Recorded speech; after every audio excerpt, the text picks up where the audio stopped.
First, the highlights. Lagos State government moves to offer non-discriminatory healthcare services.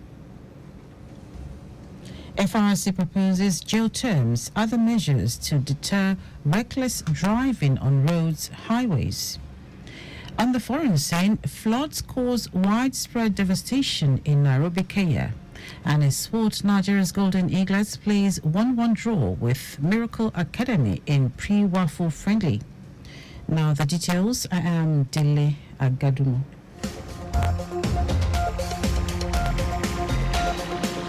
The Lagos State government has announced plans to ensure that everyone gets access to the right to medical treatment and affordable healthcare services without discrimination or physical health challenges. Secretary to the state government, Abimbola Saluhude, stated this during the quarterly meeting with the secretaries of the local government and local council development area, Scribe 57.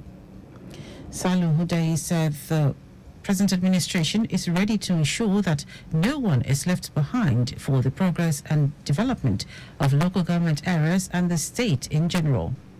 She urged the secretaries from the various local governments to work diligently as they are the engine rooms of their councils to fully realize the Themes Plus developmental agenda of Governor Babajide Sanwo-Olu's administration. Disability is not just physical. As you see them, a lot of them have abilities in them. So we should not lose them. The society appreciates them and we want them to also live a healthy life. And that's why we need to find instructors who will be at the hospitals to say, okay, this is a problem with him. Ask him, when you took the medication, did it work? Be able to communicate between the doctor and the patient. It is very important. Inclusivity, we must carry them along. Nobody, by virtue of physical disability or any disability, will be left behind in this government. That is Mr. Babajide Sanwo-Olu's policy, and that is his word to Lagosians. Speaking on behalf of Scribe 57, the Secretary of Ikeja Local Government, Hakeem Dauda, promises to support the state government in whatever decisions have been implemented to achieve a greater Lagos. To go back home and work on the data, because that is the foundation of any policy, in any organization. So we'll be getting data ready by Thursday, and after the data, we also need to help ourselves to identify area of concern on how can we help this, physically challenged, specifically the deaf and dumb. So that's the area of focus for now. The issue of drug abuse and how it can be reduced drastically in the state and country at large was also discussed. Managing Director, Lagos Water Corporation, Mukhtar Tijani, has commended members of staff for their dedication and commitment towards the smooth running of the ongoing restructuring exercise geared towards improved service delivery and bringing back the lost glory of the corporation. Tijani stated this while updating the management staff on the recent restructuring and change process being experienced in the corporation, which he described as inevitable and continuous for positive results. He enjoined staff of the corporation to return to status quo and asked the most senior officers to take charge of the various departments, as key performance indicators would be a yardstick for distribution of job positions as the process continues.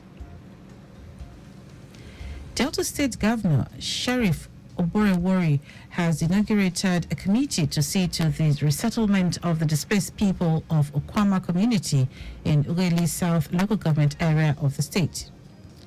Residents had fled the community to take refuge in the bush after the military moved in following the killing of 17 soldiers by hoodlums on March 14. Governor Oborewori said the internally displaced persons management committee is to bring succor to the people. Inaugurating the committee at Government House, Asaba, the governor stressed the need to resettle and rehabilitate the innocent citizens who bore the brunt of the crisis. Now to the rest of the stories. Corps Marshal of the Federal Safety Corps, FRC, Dauda Biu, has proposed jail terms for drivers responsible for road accidents. Bill made the proposition in response to recent avoidable crashes in Oyo, Kano, and Kaduna states.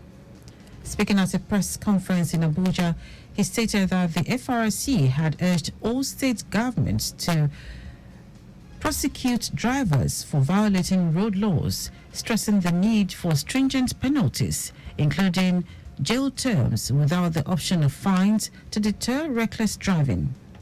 The Court Marshal noted that the FRC is intensifying collaboration with the judiciary across the 36 states to expedite the trial of drivers involved in road accidents.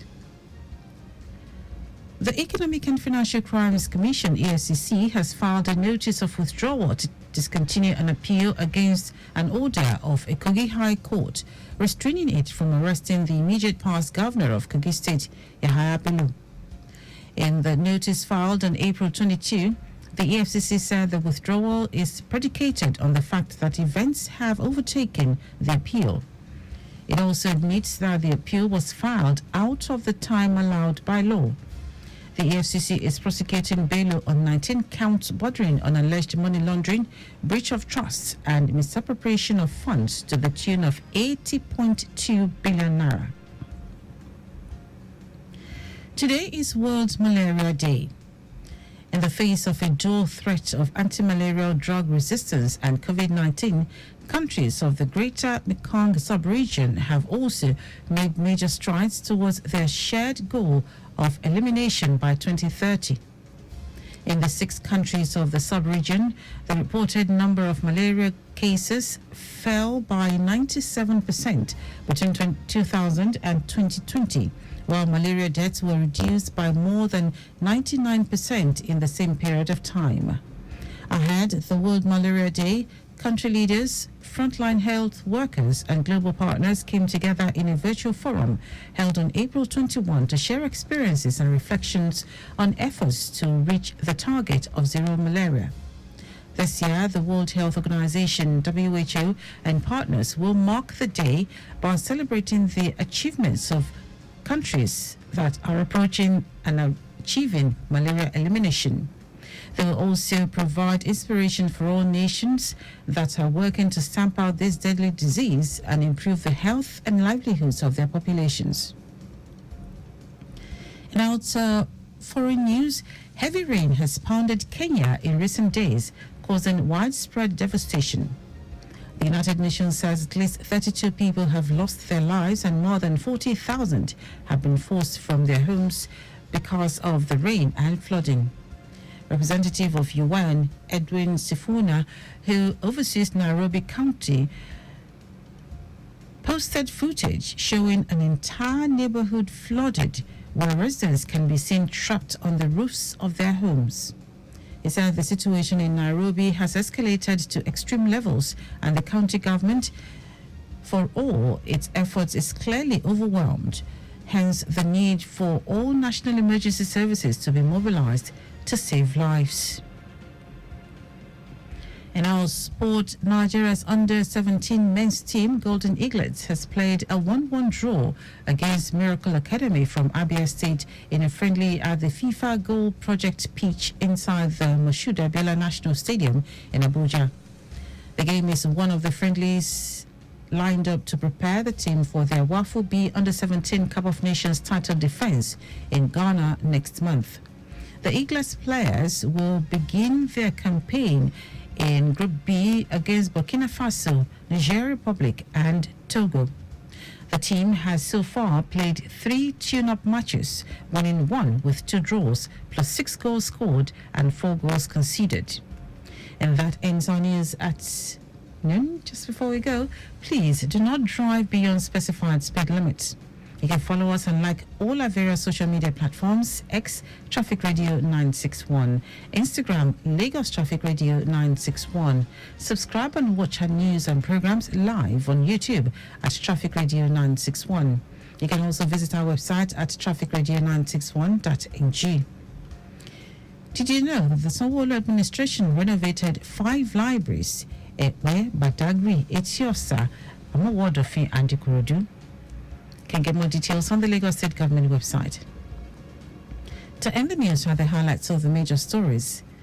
The Lagos State government has announced plans to ensure that everyone gets access to the right to medical treatment and affordable healthcare services without discrimination on physical health challenges. Corps Marshal of the Federal Safety Corps, FRSC, Dauda Biu, has proposed jail terms for drivers responsible for road accidents. We also told you that heavy rains has pounded Kenya in recent days, causing widespread devastation. And in sport, Nigeria's under-17 men's team, Golden Eaglets, has played a 1-1 draw against Miracle Academy from Abia State in a friendly at the FIFA Goal Project pitch inside the Moshood Abiola National Stadium in Abuja. For contact with the newsroom, send a message to info@trafficradio961.ng. That ends the news broadcast compiled by Adewale Oluboroku. I am Dele Agadumo. Good afternoon. Thank you for listening.